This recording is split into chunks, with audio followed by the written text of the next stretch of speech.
Thank you for joining us for this episode of That Solo Life, the podcast for PR pros and marketers who work for themselves. People like me, Michelle Kane with Voice Matters, and my stalwart co-host, Karen Swim of Solo PR Pro. She is the glue that brings us all together in the Solo PR Pro universe. Hi, Karen. How are you today? Hi, Michelle. I'm doing good. How are you? Good. Yeah, can't complain. Can't complain. I'm happy to be busy. But as we know, even while you're busy, you still should be working on staying busy. So that's what we're going to talk about today. Yeah, we're going to talk about I sort of hate this term, but some things that you could do to bulletproof your business. And as we all know, there's really no such thing as a bulletproof business Right. because the nature of business is that there is risk and there is failure, and there's nothing wrong with either of those things. But to put some guardrails around your business, particularly during this period of time that we're living in right now. Right. I like how you couched that without naming it because we don't even know, right? Yeah. I was thinking of that the other day. I thought, all that recession gloom and doom talk has seemed to quiet. What are we on to now? What's next? It's Yeah. just but I think as business owners, we've both been in this game long enough to know we Yeah. always need to be nimble. We always need to be thinking. We always need to have fresh leads in the pipeline and to make sure that we set priorities for that, which can be Yeah. challenging. Yeah. I mean, I think even though many of our solos in our audience don't live on the B2C side, we have an overwhelming amount of our solo members that are B2B. But there are some things that we can learn from consumer markets. One, when you sell to consumers, you're looking at things like their confidence level. Hmm.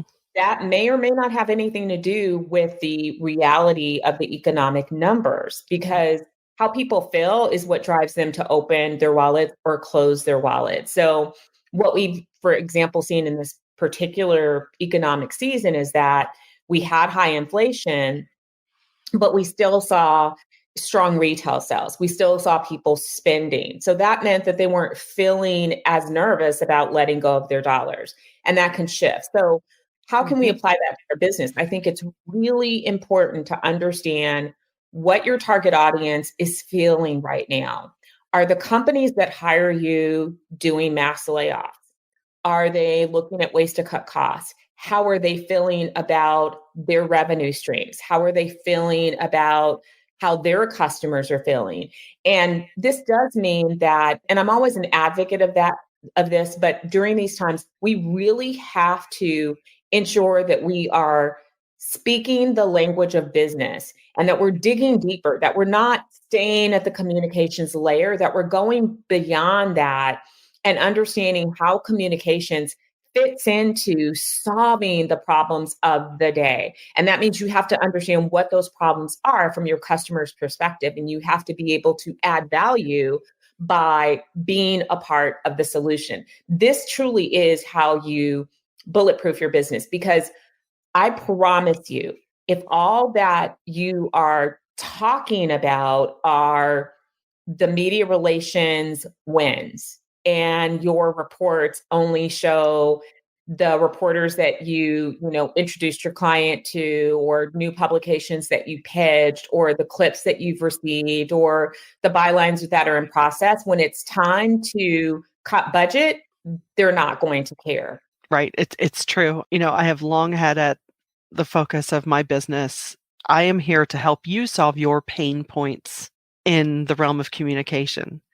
And that can mean a lot of things. And that includes looking at your business from the point of view through your eyes and through the current health of your business, the current landscape of your customer base. What goals do you have? What are you afraid of?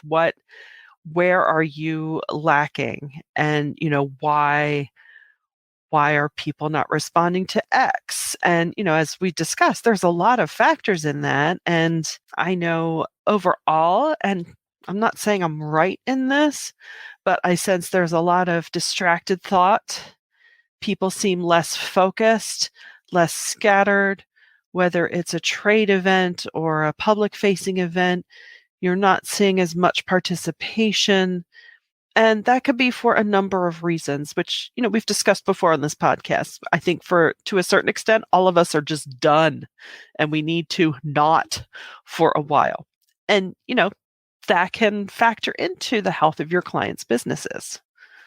And that also means making a pivot with your strategies, right? Yeah. So you have to be fresh and innovative in how you are continuing to have people excited about what your clients have to offer and engage with what they have to offer. And we've really got to get over this whole mindset that we don't drive sales. Yes, we do. What we do absolutely drives top Yeah. of funnel sales. For people that have a marketing mix in their business, you're even more closely integrated into that sales process. I would say the other thing that is super important is that we have to know who we are. You have to have a strong identity as a brand. And I'm going to raise my hand and say that I myself have been super guilty of this, particularly in recent years, where I'm in this personal weird period of transitioning to some things and out of some things. And I'm still figuring it out. Mm-hmm. But it's important to know who you are, Yeah. because if you don't know who you are, what's your brand? What are your strengths? What are you really selling? And I hate to say this, but I think that I can't be the only one sometimes that you put your head down and you do the work and you're not consciously and intentionally putting out there what it is that you're really, really good at. And so now is the time to really get serious about your brand. I saw something on Instagram that was so amazing from one of our old and first, one of the first people that signed up to be a solo PR pro, Amanda Miller Littlejohn. And she's Oh, always been, yeah. and she's always like, her strength has been in the personal branding area. And she talked about this, about owning your power and about speaking up. That if you don't speak up about who you are and what you do, people won't know. So, yes, it feels uncomfortable to market, but you can no longer afford to sleep on a marketing plan. And don't feel like you have to give in to every trend that's out there. This is why it's important to take stock today, because who you were last year may not be who you are today, or who you were 5 years ago may not be who you are today. We change as human beings, we go through different seasons. So take a little bit of time and take some stock, like, what is my brand identity? What is that Yeah. thing that I want to be known for? What is it that we excel at? What are our strong skill sets? What is it that we can put our stake in the ground? Like my team, we are funding queens. You got a funding, we will rock the heck out of it for you. We are also great at data and research and data studies. So we talk about that a lot to our target audience. Right. We talk to other PR people about it because they're not the people who hire us. But we talk to our target audience about this so that they know, when you have this, we're your people. Come to us. So know that. And here's the next step. Now you got to open your mouth and tell people about it. Yeah. I think we're so good at doing that very thing for others. Yeah. And we don't do it for ourselves for a Yeah. number of reasons. I can speak for myself at the end of the day. Do you have anything left to give yourself in your own business? No, you left it all on the field. So Yeah. it's time to be a little selfish with your time. I know I'm guilty of that. And I think because, our solos you're smart and you're so good at what you do, but sometimes we really stink at talking about ourselves and how good we are. Right. And We do. that's okay. But we know how to say it without looking like a jerk. That's And what we do. listen, your style is your style, and however you Yeah. choose to show up and to market yourself, you're Yeah. going to, your base, Yeah. who your clients are. So what you may do may differ from what I do, or from what Michelle does, or from what somebody else does. But we do encourage you to get super intentional about knowing who you are and then telling people who Yeah. you are. Don't let them make an assumption, because it's painful to watch solos talk about it being hard. I don't want that for any of you.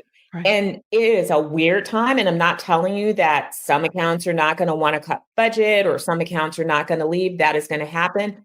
But these are the things that you do to protect yourself from being completely rocked. There's going to be some comings, but there may be some goings. But you can't close yourself off that there's nothing out there. So don't get stuck in that because that's not true. Right. And I know personally that's not true. There's business out there. People Yeah. will hire you and they will hire you right now in 2023. As we're recording this podcast, it's February and it seems like nothing is happening anywhere. Venture capital dollars seem really slow to come in for those clients that are seeking funding. It's, the last number that I read, 81,000 layoffs and counting. And so you may be thinking, oh my God, it's hard out here for solo. No, it is not. Get that out of your head right now. Do these things. Focus in on the positive. Take control of your business. Take control of your brand. Speak up, open your doggone mouth, and let people know how freaking smart you are, how good you are at your job, and what you can do. Understand the language of business and how your team, you and your team, or if it's just you, solve their problems, the ones that they care about, not the ones that they think they care about, but the ones that are really going to move the needle and make a difference. And I would also say be willing to look at beyond the traditional public relations because we all have experiences and skill sets. So, yes, the practice of public relations really hasn't changed. But as solos, we also get to bring in other elements of our skills and experience because we get to shape our roles. So you don't have to function like an internal comms person. If Right. you are really good at SEO, why wouldn't you apply that and help your clients in that area? Or maybe you are somebody that really has come to understand AI or technology and how to leverage that. Bring those other skill sets in because that's a part of your brand and it doesn't have to fit in a box. In the course of internal comms, have also done quite a bit of executive coaching. That's not something that's maybe traditional PR. I know that a lot of PR people do it, but I've done it because that ties into part of my background and my experience. So we all have other things that we can pull. Now is the time to push on those levers and all of your strengths and not be worried about being stuck in a silo because, again, you are trying to ground yourself in your business and you're trying to ensure that you penetrate very deeply into the organizations that have hired you and you're continuing to show value. And so that Yeah. means being open to bringing the breadth and depth of your experience to your work. No, that's incredibly true. And often when you're in the thick of doing the work, you don't even realize all of those things, all of that depth you bring. So take 15 minutes and just knock Yeah. out a list and work from there. And remember too, because sometimes I have this happen in my brain of, oh, Yeah. well, client A, you're so smart in your industry, so you must know everything about everything. No, they don't know what we do. They don't know how to do what we do. So they need what we do. So I now is completely the agree. yeah, Like now is I found out because there's a solo, Kelly Kirkendall. She's got a great agency that has just grown so much over the years and she's won a bunch of awards. I had no idea that they like rock design like nobody's business. So I love that she shared that because now that's yeah, in my head and it won't leave. But she's, equally adept at sharing that with her client base. And so Chris Martin is somebody who is a fantastic PR pro, but he has a particular skill set where he has built a studio that is mm, used for clients and non-clients and they do everything, all kinds yeah, of multimedia projects. And so, he's been open and sharing that and he, gives tips and he does research and he's just so open with his knowledge, but he has opened his mouth to let people know. right. So, well, again, I think it's just really important that we know who we are, know your identity, and share that, and then talk about it. Yep. Talk about it. Treat yourself as a client. If we leave you with nothing else, Yeah. hey, everybody out there listening, you just got a new client. You. Yeah. And you are a lot of work. So Oh, try I to be know. to I'm yourself. the worst. Well, hey, we hope this has been inspirational for you. Shoot, I might even listen back to it myself to inspire myself throughout the week. But if this was valuable to you, please share it around. Let's get everybody excited about building their businesses this year. And until next time, thanks for joining us on That Solo Life.